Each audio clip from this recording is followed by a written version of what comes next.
Senhoras e senhores, boa tarde. Presente no salão, nosso presidente, vice-almirante Rui da Fonseca Elia, acompanhado do outro palestrante, o comandante-almirante fuzileiro naval Carlos Chagas Viana Braga.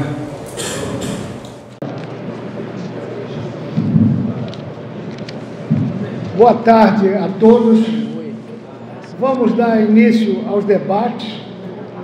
Eu pediria à pessoa que vai fazer a pergunta que levantasse o braço para que os funcionários do clube que estão nas laterais pudessem levar o microfone até a pessoa que vai fazer a pergunta. Primeiro debatedor, capitão-tenente fuzileiro naval,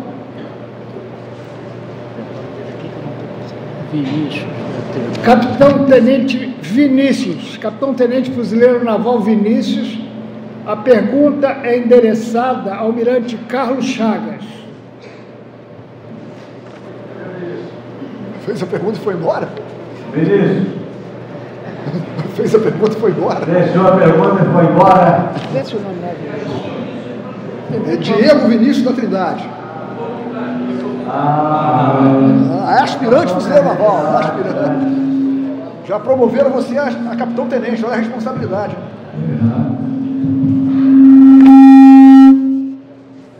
Boa tarde a todos. Boa tarde, contra-almirante fuzileiro naval Carlos Chagas. Eu gostaria de saber até que ponto o acesso de informações das operações, sobretudo de LO da mídia, o acesso à mídia às informações pode prejudicar o desenvolvimento e o sucesso das operações. Essa pergunta é muito interessante, obrigado pela pergunta. E poucas coisas são sigilosas o suficiente para... Essa é a minha visão, que eu estou passando é a visão do almirante Carlos Chagas. Poucas coisas são sigilosas o suficiente para que a mídia não deva ter acesso.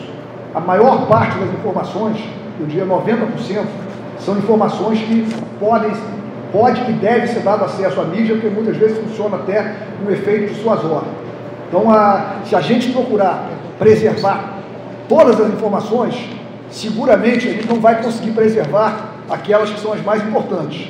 Então, o fundamental é que a gente consiga, num plano de contra-inteligência, estabelecer quais aquelas informações que são realmente essenciais e priorizá-las.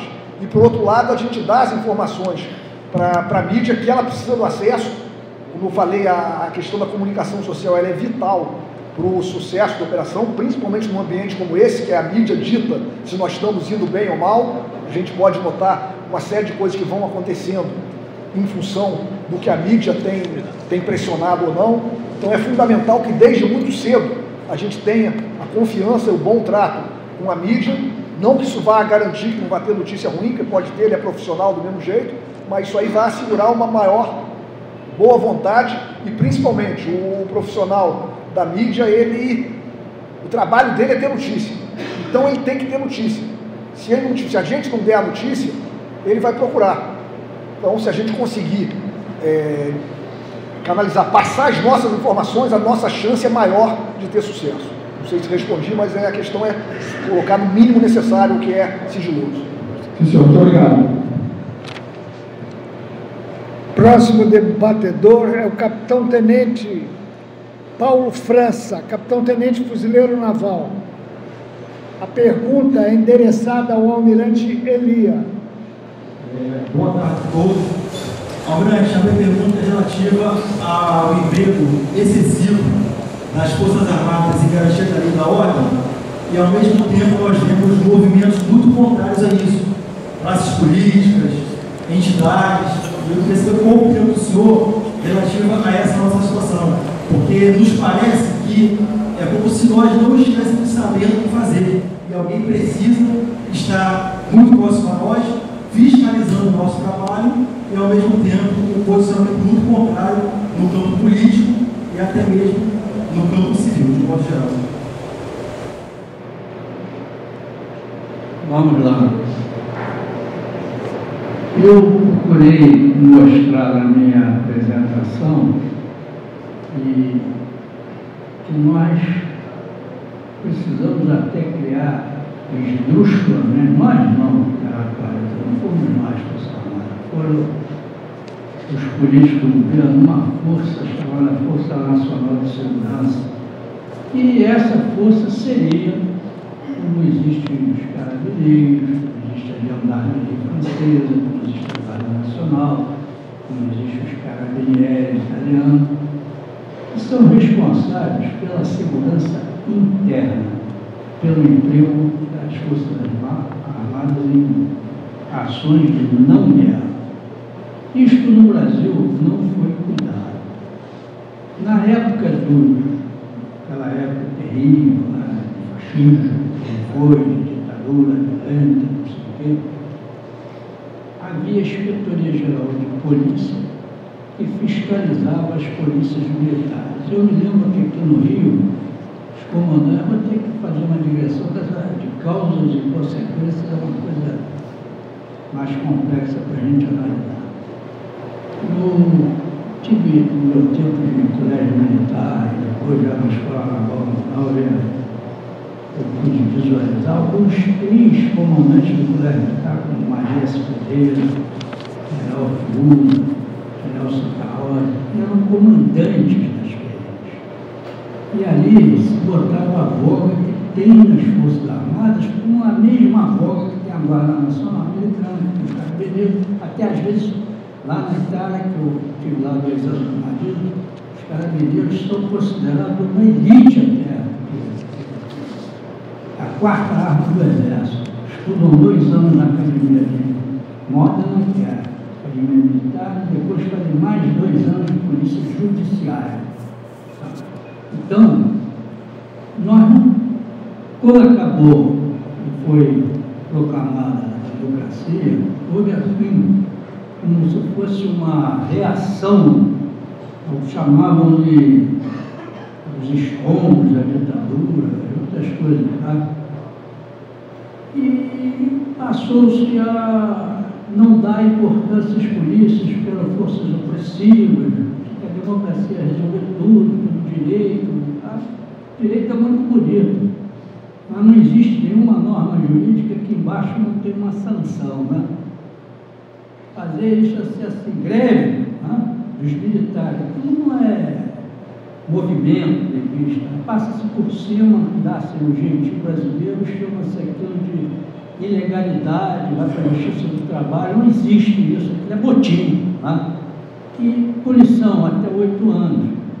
Então, a gente perdeu esse conceito de estrutura organizacional para a segurança, que pela tutela das Forças Armadas, funcionava. Me lembro o Código da União, você nem sabe quem é. Era uma dupla de PMs que fiscalizavam os bairros, né? Eram respeitadíssimos. Isso é uma coisa. A outra coisa, que é triste falar, que a nossa classe política se preocupou com outras coisas e com a aplicação do dinheiro e outras coisas que não fossem posto de lado com a segurança pública. É que eu até não disse, mas vou voltar à teoria. A Constituição, primeiro título 1, são os princípios. No seu primeiro artigo, no seu primeiro inciso 1, severíssimo princípio da República, é a soberania. E o que é a soberania? A maior característica essencial é o monopólio do uso da força pelo Estado. Mas ninguém pode usar a força. Mas ninguém. Tá? Desde que o primeiro Estado-nação apareceu na Sociedade das Nações. Então, a gente devia pensar nisso. Nessa apresentação brilhante do nosso comandante Carlos Chagas, deu para ver a proficiência das Forças Armadas, teste. Agora, a percepção dos políticos. A primeira foi em 1995. Eu acho que está no modo. A primeira foi em 92, mas uma das primeiras foi em 94, 95, com a Operação Alvorada, que foi citada aqui. A gente viu com proficiência como é que as Forças Armadas, eu vi pessoalmente, desde o planejamento até a tomada do DD, a tomada da Cachoeirinha, tomada da Vila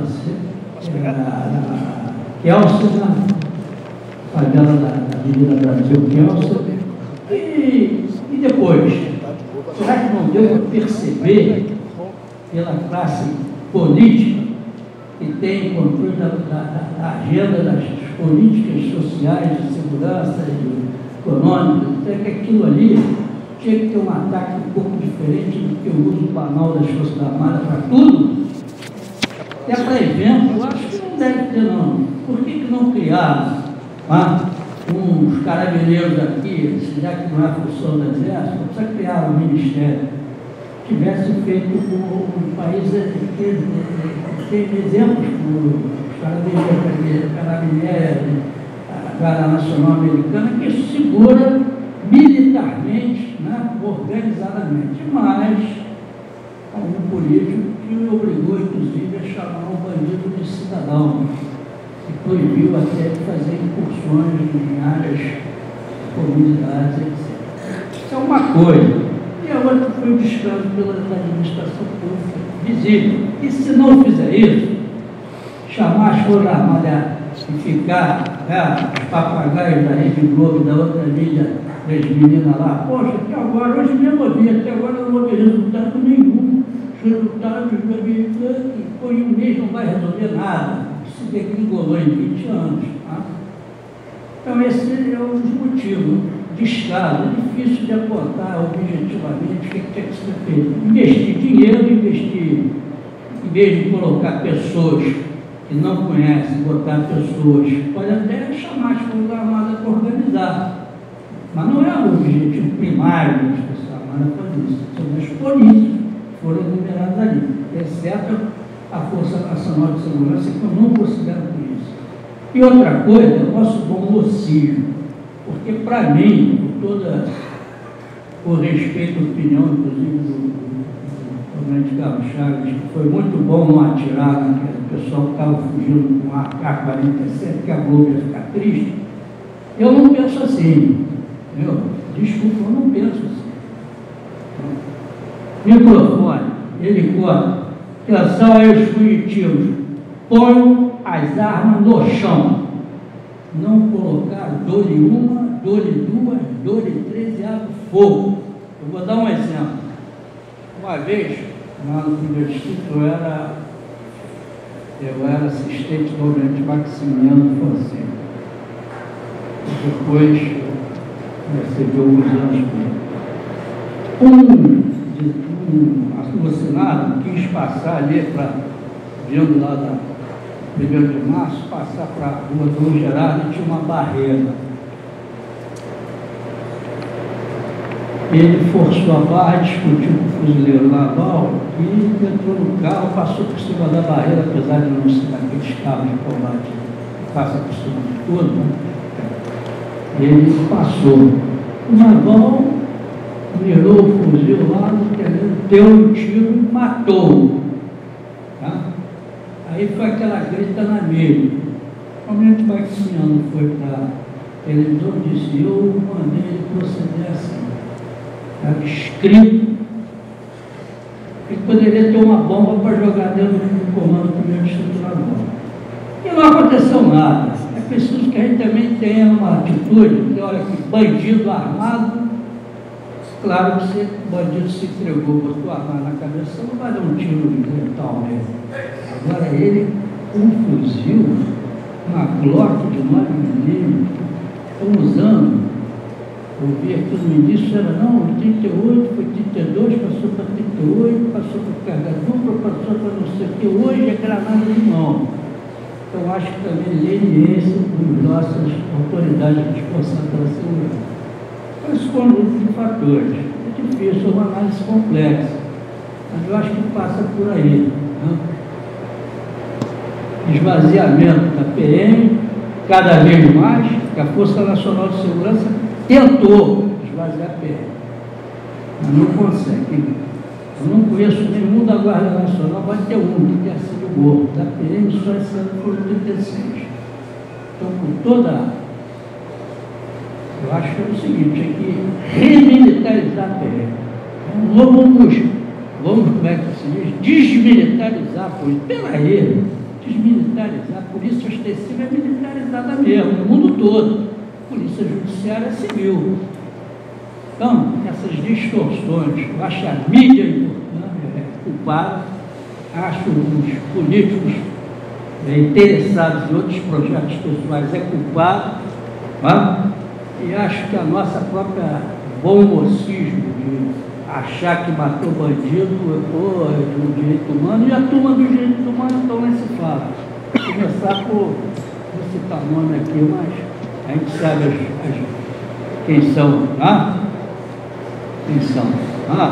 Essas pessoas. Por que não, a gente não pega as famílias dos PMs, vão para a rua, sargento fulano de tal, todo mundo grita, presente, não sei o que, presente, morre um grupo estridente, a ideologia, não falei da ideologia, a ideologia da nova esquerda revolucionária, da esquerda, não falando socialismo em si, existe a social-democracia, tudo perfeito, dentro da democracia. Agora, seguir ideias de Antônio Gramsci, Celso Foucault, Arthur de Brecht, Marcuse, invadindo as faculdades. Então, qualquer coisa, chegam a escrever, quem vê, que o bandido é a vanguarda do movimento revolucionário. Está escrito isso. Gente que repete esses autores aí, muito luminares, que são muito inteligentes realmente, para conseguir isso que eles conseguiram, desfazer a burguesia. Isso é outro problema que a gente tem que pensar. Os maiores colheitarias e por aí vai. Eu acho que isso aí dava para fazer um tratado na escola disso. Muito obrigado pela sua pergunta, eu fui fazer mais uma palestrinha. Próximo debatedor, coronel da Aeronáutica, Lúcio Vandeck.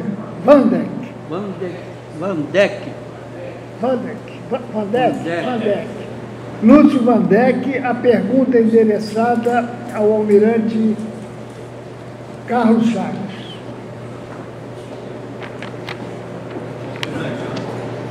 Está chegando o som aí?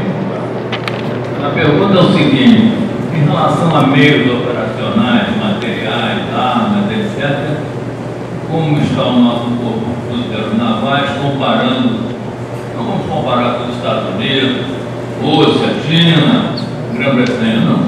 Outros, Venezuela. Muito obrigado.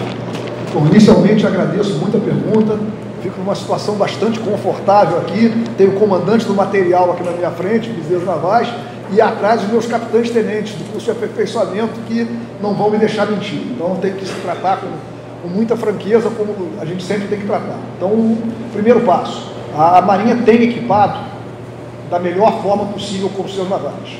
Então, hoje, em termos de equipamento, eu fiz questão de mostrar, temos os blindados, eu comentei da viatura Piranha, que em termos de viatura sobre rodas, é a mais moderna que existe no mundo nessa sua categoria. Ou seja, não existe uma viatura tão boa quanto ela. Ou seja, nós temos o que há de melhor.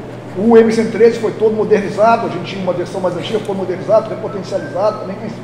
E os carros Lagarto Anfíbio, que são o símbolo maior de um corpo de seus navais, exatamente por transformar o mar em via de acesso, além de termos uma quantidade bastante boa, estamos recebendo mais 23 agora no início desse ano, ou seja, até meados do ano, até setembro mais ou menos, a gente deve estar recebendo novos carros. Ou seja, é o que há de mais moderno, é exatamente o mesmo carro Lagarto Anfíbio que o Corpo de Seus Navais dos Estados Unidos da América utiliza. Então, ou seja, é um material de primeiríssima linha, um material caro, foi uma das maiores compras que a Marinha já fez, o Corpo de Seus Navais já fez. E, além disso, em termos de armamento, tem se dedicado a comprar um armamento de qualidade, um armamento é bom. É óbvio que o Corpo de Seus Navais pertence à Marinha do Brasil. E o Brasil, naturalmente, atravessa uma crise séria em termos econômicos, então nem tudo são flores. Se eu dissesse que tudo é flores, não. Existe uma série de dificuldades em termos, principalmente, de recursos para custeio, que vão sendo ultrapassadas com muita criatividade, com muita dedicação. Mas em termos de armamento, dos equipamentos principais, eu diria que nós estamos muito bem quando comparados com os mais importantes corpos navais. As dificuldades que nós temos são naturais de qualquer força. A gente vê hoje, por exemplo, a Marinha Inglesa, por falta de recursos, está desativando o Ocean, um navio novíssimo, que está sendo desativado, e a Marinha já adquiriu esse navio super novo, e é engraçado às vezes quando a gente fala de crítica de um lado, crítica do outro, que a gente vê, quem tiver a curiosidade de ler as notícias na Inglaterra, vai verificar o inglês inconformado, porque o erário, o governo inglês, o governo britânico, gastou uma fortuna do erário para fazer um projeto naquele navio, deixar ele no estado da arte novamente, e logo depois disso vende para um outro país, por um preço considerado muito barato. Então, o que eu queria dizer, basicamente, existem dificuldades? Sim, é óbvio que existem, existe uma série de coisas, mas o Corpo de Navais ele tem sido bem afinado em termos de equipamento e armamento principal. Mas existe uma série de outras pequenas coisas que têm que ser ajustadas. O próximo debatedor é o comandante Tangari. A pergunta é endereçada ao almirante Elia. Boa noite a todos. Essa minha pergunta pode não ter uma relação direta com o assunto, mas dependendo da solução será mais um tremendo encargo para as Forças Armadas. Comandante Elia, como descendentes de imigrantes, que somos a maioria dos brasileiros, que Vossa Excelência acha do pedido da senhora governadora do Estado de Roraima ao STF para fechar a fronteira com a Venezuela, assim como as consequências do seu não atendimento, ou como seria uma eventual implementação? Muito obrigado. Eu vou começar respondendo. Pode pegar isso. Respondendo pela última questionamento. Como seria, eu entendi, a implementação de fechar a fronteira? Não sei. Agora, isso aí teria que ser feito. Nós temos um total de 16 mil quilômetros de fronteiras terrestres, 8 mil quilômetros de fronteiras marítimas, 16 mil com 9 países na lado ocidental. Acho que são 9, né? Eu acho, voltando ao primeiro quesito, eu penso que a senhora governadora de Roraima, não vai falar Roraima, a pessoa na rua fala Roraima, eu não falo Andai, não falo André, não falo Fai, não falo Fai. Então, a Roraima, ela está coberta de razão, tem muita razão. Eu estava ouvindo no outro dia, ouvindo na televisão, comentaram que os não sei quantos mil que já entraram lá, a implementação interna, não de transferir para São Paulo, foram apenas 256 famílias, pessoas de diversas famílias. No Brasil, você sabe melhor do que ninguém, como é que está mais estudioso, que tem problemas terríveis. Tem mil favelas só no Rio, comunidades, tá? A gente tem uma noçãozinha do formigueiro que aqui não é. Não conseguimos equacionar esse problema até por leniência, por competência, falta de estatística do Brasil, não fizeram nem período. E eu preciso passar essa propaganda da ditadura que trouxe o Brasil da 48ª por maneira do mundo. Nunca vi ninguém escrever isso.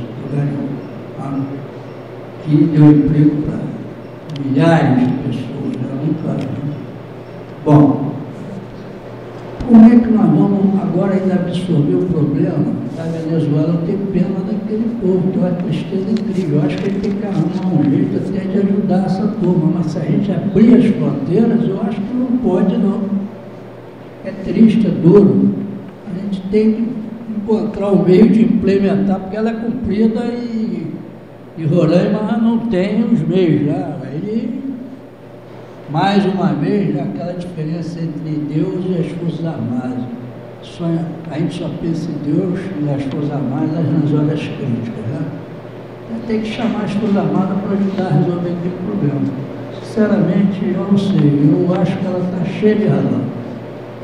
E se eu fosse o chefe do executivo, eu fecharia a fronteira, com todas as consequências que eu tenho que tratar do meu povo primeiro, para depois tratar do povo que aguentou um louco chamado Hugo Chávez, muito mais louco que o Hugo Chávez, que é o Maduro, e com o apoio do nosso pessoal aqui. Eu vi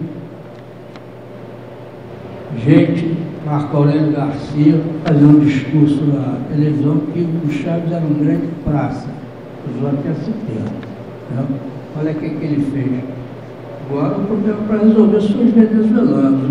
Os brasileiros têm que ser chamados para resolver os nossos problemas. Minha opinião também, minha convicção pessoal, que está falando isso aqui, o Rui ali, não estou falando o nome de ninguém no programa. Minha opinião pessoal. Não sei se eu respondi, porque o problema também é difícil de responder. Muito bom. Obrigado.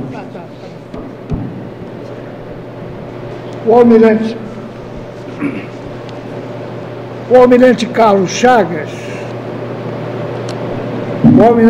Chagas vai complementar a resposta do almirante Elia. Ele tem um outro dado a complementar. Com a palavra, o almirante Carlos Chagas. Só complementando, foi muito bem colocado pelo almirante Elia, o Estado de Roraima ele tem uma dificuldade enorme.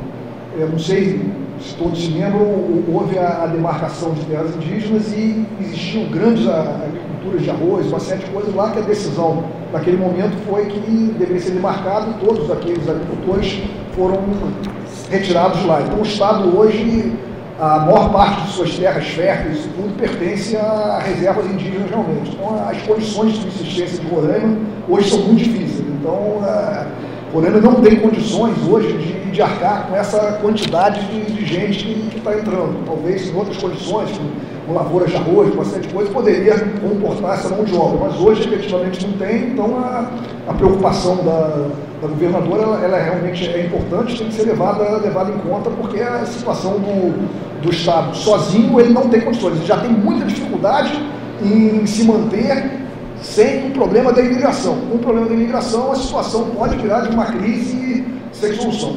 É só isso que eu queria complementar, muito alinhado com o almirante Elia. O próximo debatedor é o aspirante do 3º ano, Carlos Patrick. A pergunta dele é endereçada ao almirante Carlos Chagas. Boa tarde a todos. Almirante Fudeiro Naval Geraldo.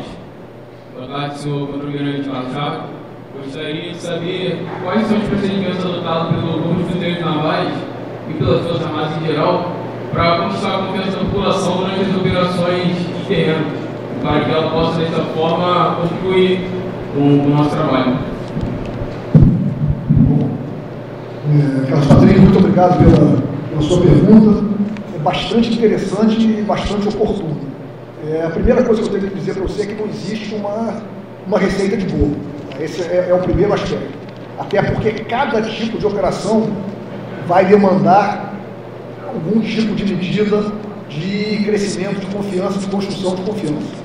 O que eu posso dizer para você é que existem, normalmente, o que a gente procura fazer nas operações modernas é o que tem sido muito trabalhado.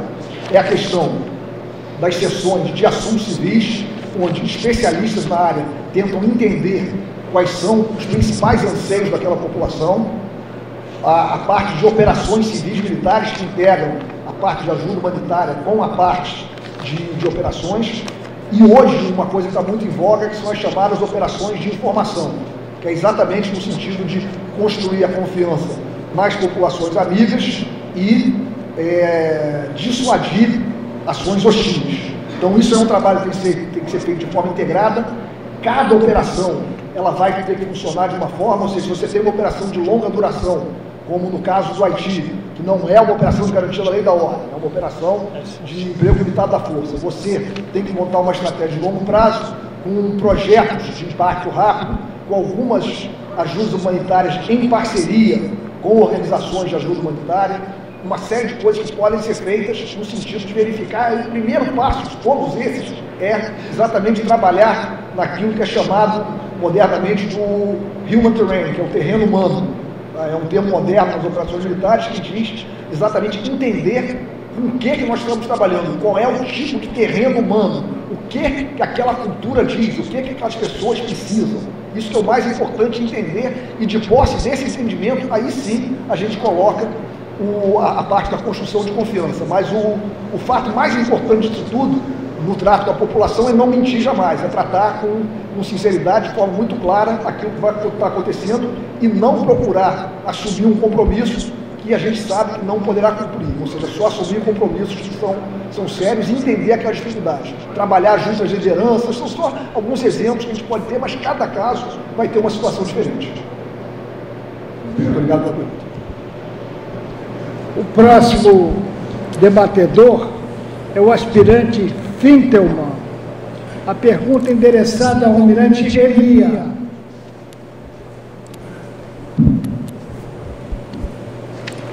Boa tarde a todos, boa tarde, almirante, aspirante fuzileiro naval Vinho. Vossa Excelência já mencionado que o militar em GLO não pode atirar em criminoso antes que este tenha efetuado de espaço na prova. Então, eu gostaria de saber se existe algum esforço atual de tentar mudar essa lei que acabam travando a operação militar. Eu possivelmente disse isso por esse termo, de apoio a tirar, mas na realidade a lei não diz isso, nem a recomendação apoio a tirar, isso não é isso. Se alguém entendeu assim, atira aqui, eu desvio, não é isso. Isso o senhor disse, peço desculpas e vamos dizer exatamente o que é.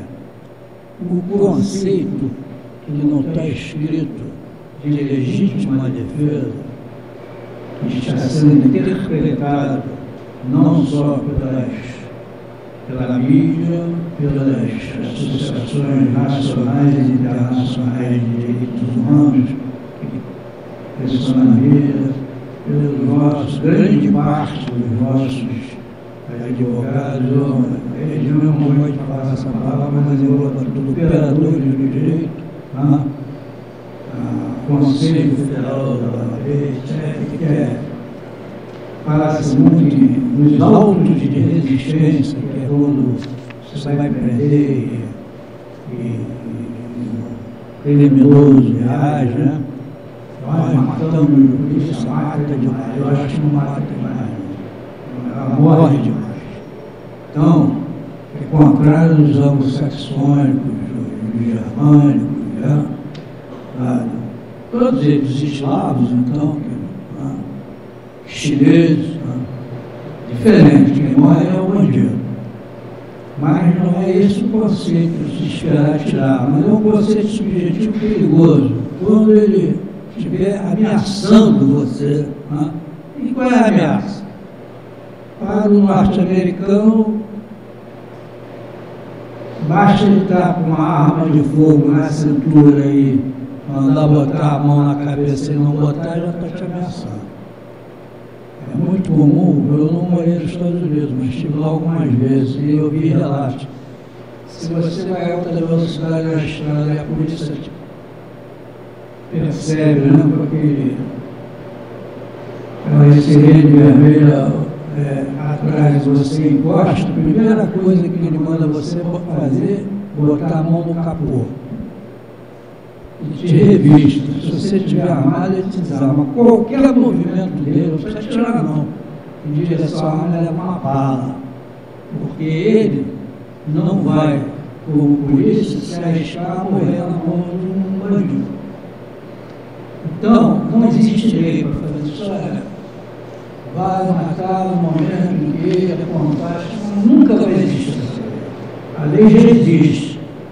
Existe um Código Penal, tanto no Código Penal Militar, a legítima defesa.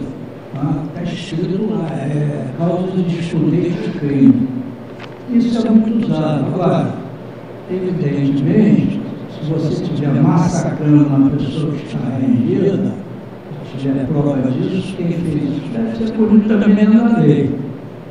Porém, essa história que a polícia, de fato, também é um pouco, né, porque ela está desmilitarizada. Se ela tivesse militarizado, isso não acontecia. Balela, uma mentira, uma falácia, uma maldade, uma perversidade ideológica, dizer que tem que desmilitarizar a polícia, que o militar é isso, aquilo é fascista, não é não. Fascistas são os malucos que não têm ordem, desorganizados. Vou te dar mais um exemplo. Durante essas operações que muito bem mostrou aqui o comandante Carlos Chaves, e eu participei de duas, quando eu era chefe estadual do Distrito, né? Todas as investigações e relatórios que foram feitos por pessoas da comunidade, que eles adorariam que todas as abordagens fossem iguais àquelas que os militares faziam. Porque nunca um soldado, um tenente das Forças Armadas meteu o pé na porta de ninguém. Nunca. Por quê? Porque são militarizados. Vocês são militarizados. Nós somos militarizados. Nós sabemos que o emprego da força não é um emprego abusivo, não é um emprego maluco. Agora, o outro lado, deixa o pessoal ali sem um comando devido, sem preparo devido, como era no tempo que eu falei aqui do Código da União, não fazer isso. Eles eram usar a força na marca, mas nos parâmetros militares. Então, as pessoas muito nem nunca vai existir, né? Não, pode ser o cara doido, passa a academia, o que é, quando é que pode atirar, quando não pode atirar. Isso não vai existir nunca. Vai existir sim, no dia que quem exercer polícia extensiva volte a ser remilitarizado na marca, que não é. Foi proibido até a expulsão, a cerimônia de expulsão que é mais terrível, quando a pessoa roubava uma coisa qualquer no quartel, numa cerimônia de expulsão, e a leitura do lado de a pessoa perdia as divisas e era acompanhada até a porta, até a entrada do quartel, e aí o carro da Polícia Civil esperava ele, o judiciário, para levar ele já como civil. Mas isso é direitos humanos, da lei, então, é subjetivo isso, não acho que é possível. Só mesmo, aliás, já tem mais ou menos lei, não é bem uma lei para não só tirar, é trazer para a justiça militar. Já tem aquela lei recente que voltou a trazer o crime militar contra o civil, que está sendo muito discutido. Politicamente foi feita uma lei para crime militar, porém, eles definiram em lei, militar contra civil, mas se for doloso contra a vida, tinha passado para o tribunal de júri, porque achava que a justiça militar dissolvia muito. Então, civil não pode ser morto, militar pode ser morto, militar, civil não pode. Mas a lei 13.400, não sei quanto, recente, está uma polêmica danada, metade do Ministério Público, inclusive o militar está a favor, o militar está contra. Ela já traz todos os crimes quando for praticado. A lei complementar já faz isso, mas os crimes dolosos contra a vida contra civil acabam com o tribunal de júri, não tem nada com a justiça militar. Para voltar todos eles para a justiça militar. Por quê?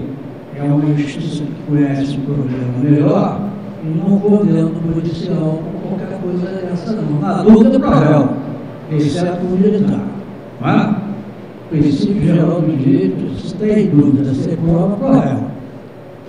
Mas lá, o revanchismo não pensa assim. Em dúvida, contra o réu militar. Esse é o que eu posso dizer para você. A gente não visualiza a possibilidade de uma lei para isso.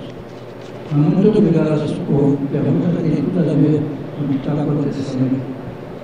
Obrigado, nós temos 2 debatedores, nós já estamos no final dos debates e temos 2 debatedores. O primeiro debatedor é o capitão-tenente fuzileiro naval Elmo. A pergunta interessada ao almirante Carlos Chagas.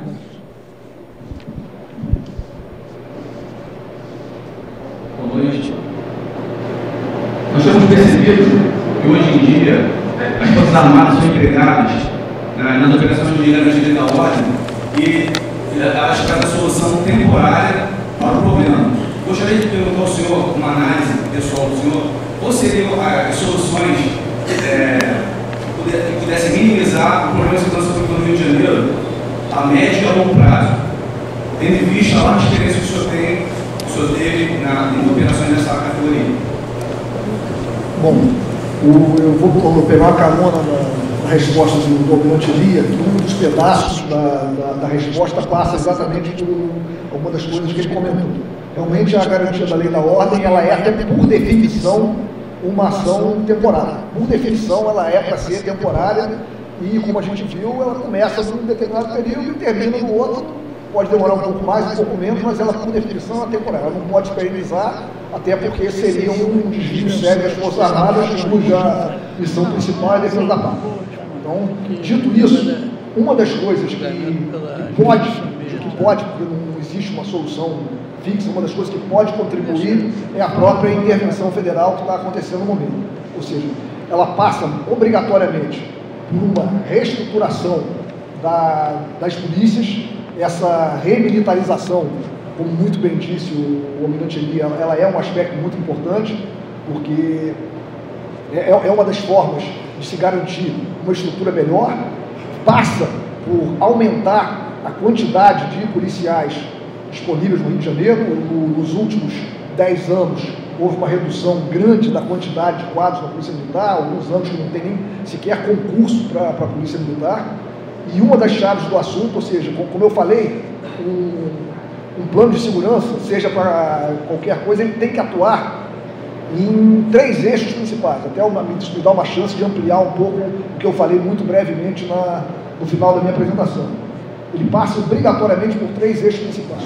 O primeiro, e mais imediato, é restaurar o direito de ir e vir do cidadão comum. Ou seja, muita gente hoje não sai de noite porque acha que vai ser assaltado. Muita gente não vai a tal lugar por causa disso. Então, esse é um passo importante e esse é de solução relativamente simples. Ou seja, com policiamento ostensivo, isso é solucionável a curto prazo, mas a curta duração. Porque significa que você tem que fazer um emprego muito grande de tropa e de polícia, e isso há um desgaste, tem uma duração efêmera, ou seja, depois que sai, corre o risco de voltar tudo ao que era antes. Então esse é o primeiro eixo. O segundo eixo diz respeito exatamente a retirar do bandido a capacidade de ir e vir. Ou seja, ele não pode circular, ou seja, alguns anos atrás, o problema maior era daqueles territórios dentro das favelas, como foi dito ali no caso do Vila Cruzeiro do Alemão, que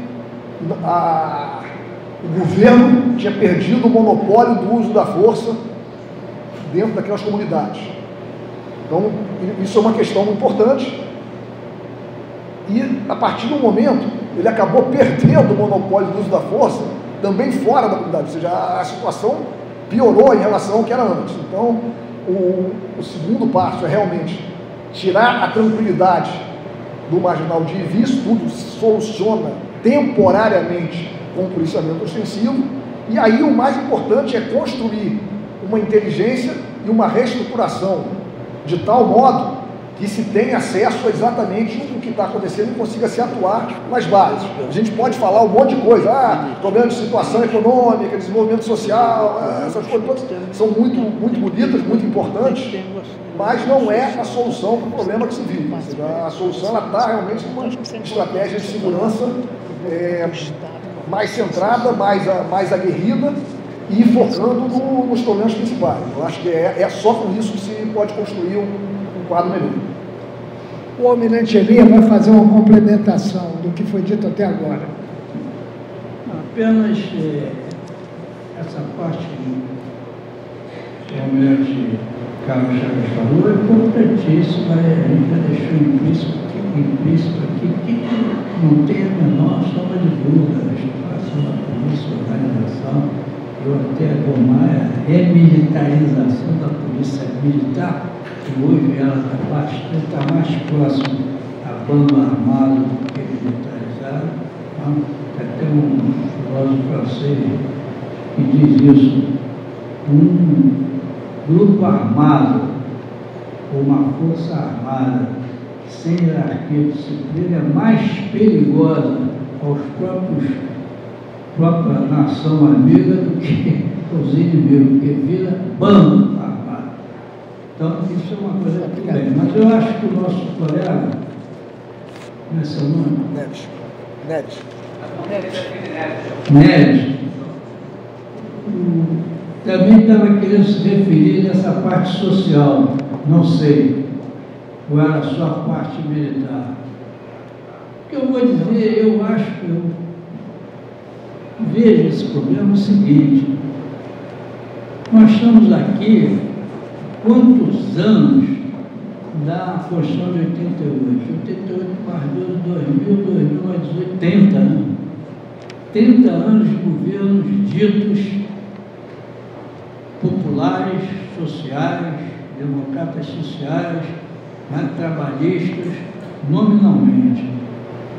Falam do problema, Bolsa Família, paternalismo, mas qual foi o projeto social para a erradicação das periferias do país e do projeto que eu estou falando? É projeto quinquenal, decenal, com meta, objetivos, propósitos, dinheiro. Falaram-se muito nas UPPs que achei que era a solução, e era talvez, mas fracassou, principalmente depois que tiveram as Forças Armadas de ideia. O que fizeram os nossos sociais, o nosso pessoal do direito humano, a não ser reclamar, aparecer na mídia e perturbar? Por que não fizeram um projeto realmente de uma invasão da favela, um posto médico, que seja um posto policial, que seja uma escola? Acho que essas três coisas, e um plano de progressivamente trazer para não fazer uma nova Vila Kennedy, mas pequenas comunidades e tirando o pessoal de lá, esgoto. Vamos fazer agora o plano de... Mas não houve nada disso. Deixaram crescer o formigueiro, e agora que está tudo pegando, depois de, não sei, 2, 3 décadas de tanta intervenção, o executivo foi surpreendido no carnaval, e curiosamente, próximo das eleições, que as nossas instituições fortes estão funcionando. Não estão funcionando nada. Só tem 2 instituições fortes no Brasil. É o bloco das poderosas e o monobloco. Mais nada. Bota 1 milhão na rua do sábado e a parada gay que bota 2 milhões. São 3. O resto... Não esquece as Forças Armadas. As Forças Armadas. Não, as Forças Armadas, o civil não é, mas são fascistas, atrapalhantes. O monobloco é importante. Eu estou falando que vai sair um agora aí. Deve ter umas moças aí já se preparando a batucada. É isso aí mesmo que está acontecendo. E uma política de medicina, português, geografia, história, ideologia de gênero. Entendeu? Era tudo. Então não houve nada disso. O resultado foi baderna social, em vez de invasão social. Isso é o que eu queria dizer. As palavras também, todo mundo querendo ir para cá. O último debatedor é o capitão-tenente Gustavo Lopes. A pergunta é endereçada ao almirante Elia. Boa noite.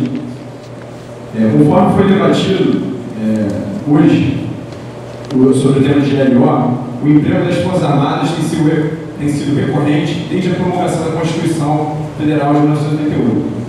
Recentemente, ocorreu uma mudança no entendimento jurídico com relação aos crimes eventualmente cometidos por elementos das Forças Armadas em operações de LO, que passaram a ser julgados pela Justiça Militar, conforme foi abordado também no dia de hoje. Que outros aspectos Vossa Excelência considera importantes para que as Forças Armadas tenham a devida retaguarda jurídica ao serem empregados nesse tipo de operação? Olha, a retaguarda jurídica, essa que você falou, é muito importante.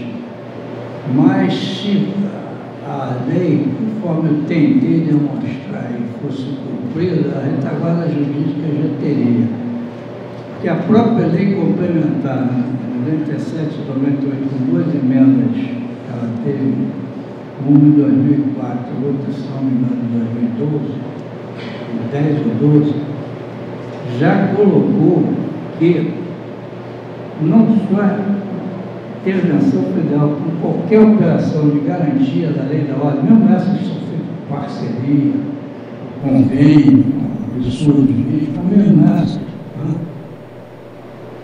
E aquelas experiências de lei, quando eles estão, eles no genérico. Não existe, por exemplo, proteção de autoridade ou a lei de crimes transfronteiriços ou crimes ambientais que a Força Armada entre, que ela não esteja fazendo, não está fazendo o que ela está fazendo, garantia da lei da ordem, ou garantia dos poderes constitucionais, que é isso não, isso é mistério, caixa preta, por isso é complicado. Mas é garantia da lei da ordem. E quando elas estão nessas funções, está escrito na lei complementar que é uma ação de caráter militar. Isso quer dizer o seguinte: qualquer crime, eu já falei isso diretamente para a pergunta do Neves, pelo tenente, qualquer crime que houver, qualquer atitude ilícita, deverá ser julgado pelas forças, pela Justiça Militar da União, que é uma justiça com 121, 122, 124, 122, 130 da Constituição. É uma justiça constitucional. E os instrumentos de aplicação do Código Penal Militar é o Código de Processo Penal Militar. E o que aconteceu? Em cima dessa lei, criou-se também uma nova histeria de não, o militar vai matar todo mundo. Aí fizeram essa lei que eu falei aí, no crime do militar contra crime doloso contra a vida de civil. Não poderia ser julgado mais na Justiça Militar. Uma lei nova, revoga anterior, passou a ser por tribunal de júri, porque também não está na Constituição, que a Constituição diz assim: é da competência da Justiça Militar julgar os crimes militares previstos em lei. Qual é a lei? Código Penal Militar. É uma lei ordinária, pode ser modificada, não é um código comum até. Fizeram essa lei passando para o tribunal do júri, que é da competência da Justiça Penal Civil. O crime doloso contra a vida não é julgado por um tribunal comum, com um juiz monocrata, é julgado por tribunal do júri, que é o tribunal especial.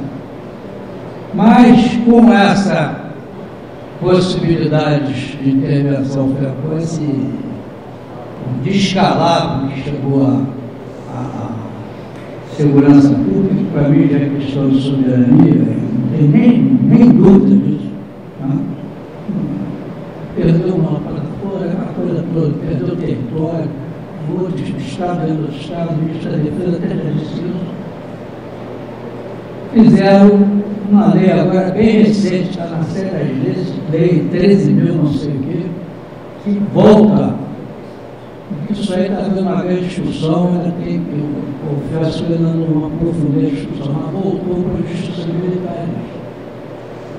E eu posso te dizer, que eu falo, retaguarda jurídica máxima é todas as operações de polícia ostensiva, que as forças, toda a gente garantia da lei da ordem, todas as operações de não guerra que tiver que levar as forças armadas, é considerado uma ação militar. Então, quem julga é a justiça militar.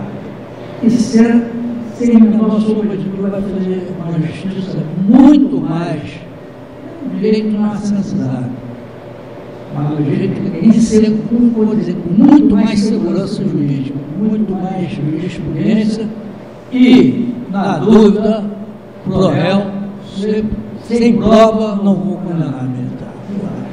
Essa é a retaguarda jurídica que espera que prospere. Que não venha aí o observatório da OAB tentar acabar com isso. Muito obrigado, professor. Antes de passar a palavra para o condutor do evento, eu gostaria de destacar que me surpreendeu e que creio aos palestrantes, o nível das perguntas, principalmente porque os senhores aspirantes do terceiro ano e os senhores capitães que estão fazendo, capitães tenentes que estão fazendo o curso de aperfeiçoamento, tendo em vista o que o almirante Carlos Chaves mostrou, a sequência de intervenções que estão sendo feitas no país, intervenções de garantias da lei e da ordem, eu acho que as perguntas mostraram que os senhores sentem na pele que isso ocorrerá muito próximo com os senhores, e os senhores têm que estar montados e com fundamentação, para os senhores poderem passar para as tropas, para os militares que os senhores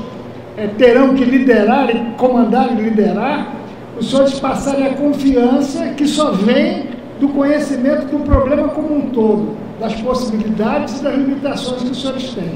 Então eu achei que nessa tarde o que valeu muito foi justamente essa fase de debates que atendeu esse anseio de questionamentos e perguntas dos senhores. Eu acho que cresceu muito, as apresentações foram muito boas, mas eu acho que o complemento do debate engrandeceu muito as palestras. Muito obrigado às pessoas que apresentaram perguntas. Muito obrigado.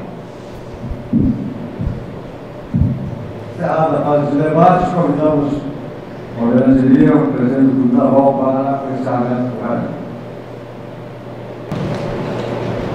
Agradecer a presença de todos e deixando aí seus afazeres, inclusive do trabalho, não somente alternativa.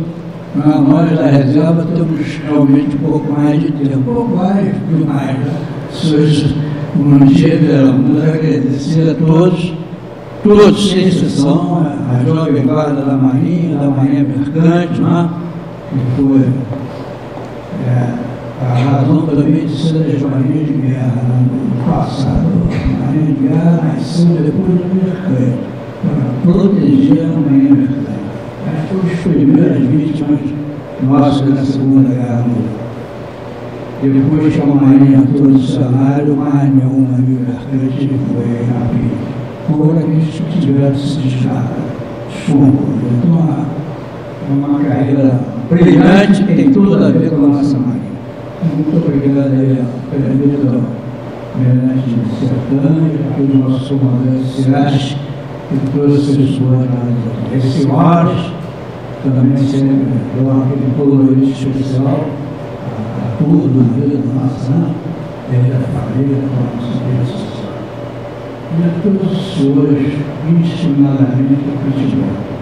E para materializar, não ter um erro de goma, é mais que um goma.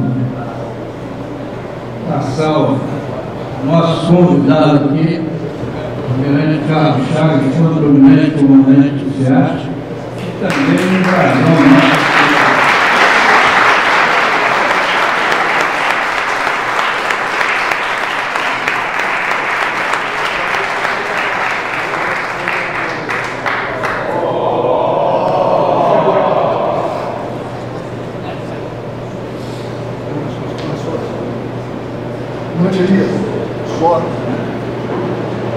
Só me cabe realmente agradecer, mas antes de agradecer, eu queria fazer uma menção especial à presença do almirante Fernando, aqui na frente, nosso decano, que era o comandante da divisão anfíbia. Quando eu era segundo-tenente, eu me apresentei segundo-tenente, Almirante Fernando, está aqui presente, era o comandante da divisão anfíbia, muito honrado com a presença do senhor aqui. Não podia deixar de fazer essa menção aqui.